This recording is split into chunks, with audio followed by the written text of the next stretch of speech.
Well, hello again, and what better place to reflect on last night's game than London? Yeah, now they tell me the streets are paved with gold down here. They're not. I suppose when all of us return at the end of the month, the majority of the viewers of this channel won't be interested in gold. It will be silver and silverware, which is your prime concern for the Carabao Cup final. Now, yeah, at this point I had wanted to buy a bottle of Carabao with some sort of clumsy prop-based joke. You know, these videos are all about evolution, and I thought we were ready for that. But yeah, I don't know if you found this. You can't buy Carabao anywhere. I've just been into a shop up at Euston there, and yeah, I can get Mountain Dew, bizarrely. I last drank Mountain Dew in 1997, but yeah, Carabao just isn't available. So maybe we'll get some free bottles on Wembley Way at the end of this month. So previous incarnations of this cup, you know, Rumbelows. I was only 6, but you know, I knew where to get a washing machine.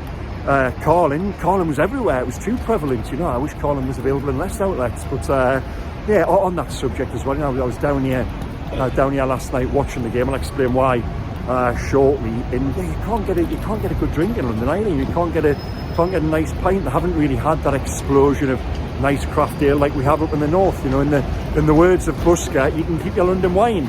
So yeah, now I said that we'll all be back down here at the back end of this month. I must say, guys, what have you done with the trains? I'm just walking along to King's Cross now, and I honestly think my best bet for covering the final on February the 26th is probably just to stay here. Yeah, there's no trains left whatsoever. So if anyone wants to drop me a note and give me a lift down, I'd be more than grateful. Now, the reason I'm down here and sadly wasn't at the game last night, yeah, I'm going to blame you guys, because all the nice comments you've left below the line on my previous videos, someone in London has clearly read those and thought, this fella could do a job for us from a presenting perspective. So for the last couple of days, and yeah, I've inserted a shiny graphic, I'm getting good at these, I've been presenting the Daily Mail's Transfer Confidential show with my colleague Sammy Mockbell, and that is available at Mail Plus, Mail Online, and our YouTube channel as well. I'll put a link to all of that in the description below.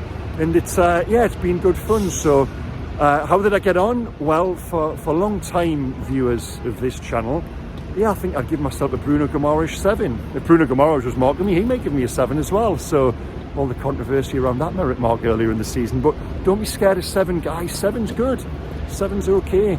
There's perhaps times when a little bit like Alan St Maximan, I may have overcomplicated things, but you know, on the whole, I think I was a bit of a Sean Longstaff. I was steady, I was up and down, I got the job done, and yeah, what better place to start than Sean Longstaff? He was better than 7 last night, wasn't he? And you know, I was so happy for him, because he's been through a lot the last couple of years under the previous manager, especially. You know, it was a toss-up as to who Steve Bruce disliked more, Craig Hope or Sean Longstaff. But yeah, and you know, Sean's shooting and he's finishing in recent weeks. Well, if you were sat in the Gallagher end, you were probably taking out health insurance before matches when you saw Sean's name on the team sheet. But he's gone away, he's worked on it, he's spoken to Alan Shearer of all people now. If you want advice from anyone, that is the number one place to go. And he returned last night, and yeah, 2 marvellous finishes, putting himself in the right positions, which he's always done, by the way, and he got his reward. And I have to say, I was so happy for him, because you know, having sat down with Sean a couple of times, he's a good character. I think it's sometimes very easy to criticise an academy graduate. I think people are sometimes too quick to jump on them, and in Sean's case as well, I don't think it's been easy for him this season. I don't think he's perhaps got the credit he deserves for some of his performances. You know, the one area you can absolutely, you know, throw stones at him is probably his shooting and his finishing, but he corrected that last night. And what better time, if you think, and I'm pulling the suitcase here if I am jumping about a little bit, but what better time to correct that than last night to send his hometown club into the semi-final. And yeah, on the game itself, well, I thought it started excellently. I spoke on the eve of the match to a former Newcastle player who said he was nervous, he was worried, and he worried about complacency and this feeling that everyone had already booked their travel, which you have, by the way, as I've already mentioned. You know, there's nothing left.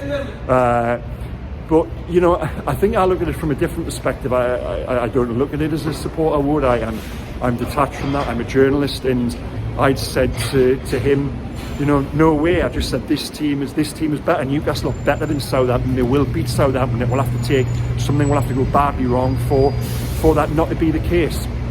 Just coming to Houston there now, but backdrop for you. So not as much of a backdrop, by the way, but yeah. So and it was, you know, I thought the first 30 minutes when Sean Longstaff scores the 2 goals was up there with the best Newcastle have played this season. You know, you had different people, Peter Crouch, John Terry, all commenting on Twitter. They were blown away by how good Newcastle were, and us guys who cover them every week, well we see that, we know that everything clicked.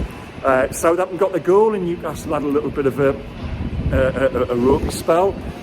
Now, I read all the match reports this morning down here, you know, my colleague in the Mail, Ian Ladyman, I read the Times, the Telegraph, the Red Tops, all the rest of it. And the one thing, the common theme was nerves, and it was a nervy second half. Now, I have to say, sat in London watching the game, I didn't really feel that, and I guess that was something that was perhaps more tangible.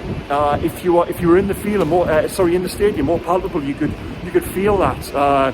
Because honestly, from a sort of cold analytical perspective, I never really worried. I never thought Southampton would ever score more than 1 goal against Newcastle, let alone the 3 they needed after Newcastle went into a 2-0 lead, and Bruno Guimaraes, of course, was sent off. Now, it was a red card on reflection, and I thought Bruno was tremendous during the first half. I thought that was his best performance for a long time. Second half, he started to get a little bit agitated. I don't know why, and the red card in the end wasn't a surprise, and that's something perhaps Eddie needs to talk to him about. The good news for him is that he will be back for the final, and yeah, hopefully all of us will, if we can get some transport sorted.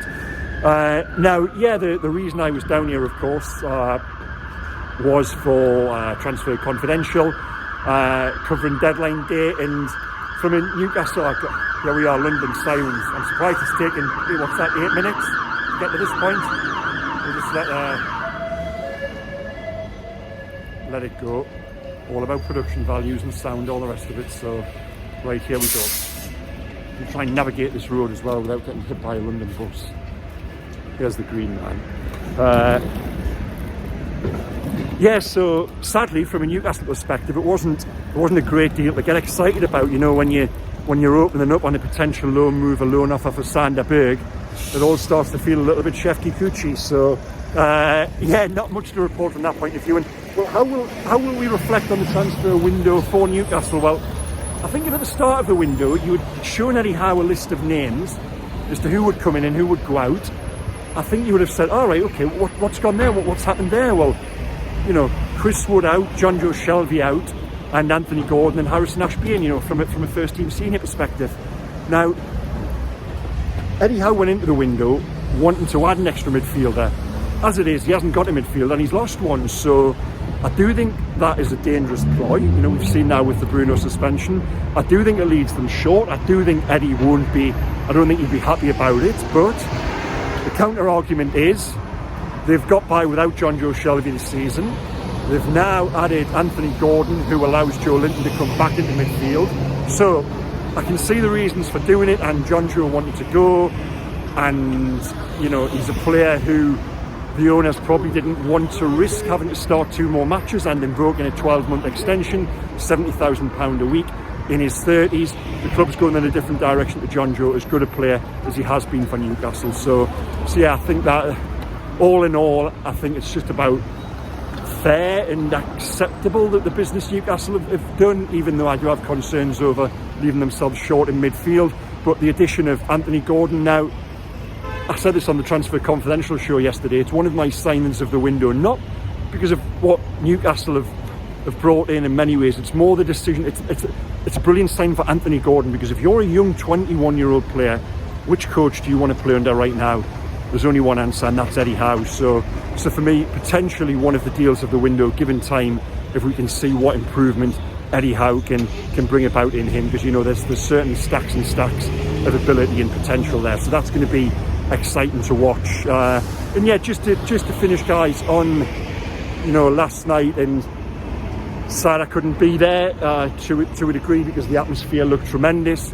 If anything, I was more gutted that I'd missed the DJ before the game, and if that guy doesn't have a flash rave at Trafalgar Square at the end of this month, I'll be most disappointed. But what a nice moment last night was for the owners, for Murdoch Caducean and Amanda Stable. You know, I saw their picture, and there's a lot of hard work has gone into, from their point of view, to A, making the takeover happen, and then B, once you get the keys to the kingdom, to doing the job they have. And you know, they've installed the right people in the right places at the right times, and everything came together last night.